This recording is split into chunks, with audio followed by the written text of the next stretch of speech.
Well, he's Eric Canete. You want to introduce? Hello, my name is Eric Canete. I'm an illustrator from Los Angeles, California, and we're here at San Diego Comic-Con 2010. Eric, well, I could talk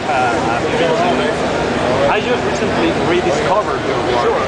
What happened with these 10 years from then to now? If I recall correctly, you said you discovered my work from Cybernary, right? Yeah, I remember. So I typically don't stay in comic books very long because I don't get many projects that really attract me all that much. So I take a break and I go back into animation. So I'll do designs for animation, storyboards, and then something will come along where friends of mine who are working in the comic industry will see my body of work, really think that it's perfect for their project, and then I'll come back and do that. So the next big thing that I did after I took a break from Cybernary was Iron Man. Yes, I remember. And that was written by the same guy who wrote, way before Cybernary, Joe Casey, who wrote Ladytron. And Joe went and did his own thing, and I did Cybernary, he left for a while, and when he decided to pitch Iron Man, he saw my work on my blog, the same way that you did. I drew an Iron Man image, and he said, you want to draw this project with me. Okay. And that's what got me back into comic books again. Now, one thing, well, one of various things I admire about your work, it's the strong sense of composition and white space. It's very nice. Yeah, it's really nice composed. So, I don't know if you know Sergio Topi. I do. I do. Do you have a really little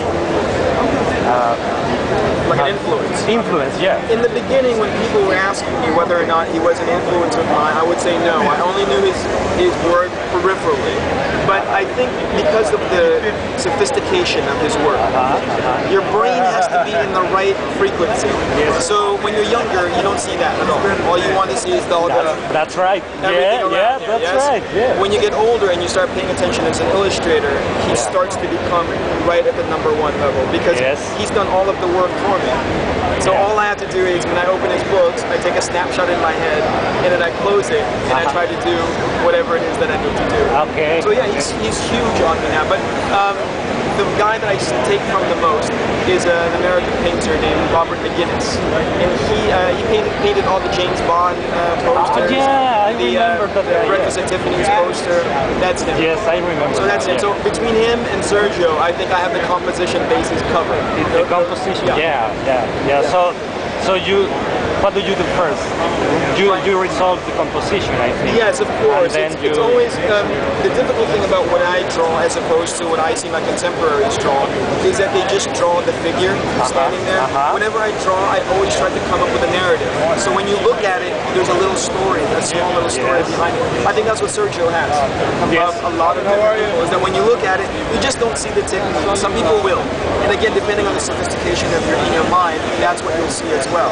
But you start to see that there's a story behind the collage images that are together. You know, there's always a story there, and that's what I tried to go for.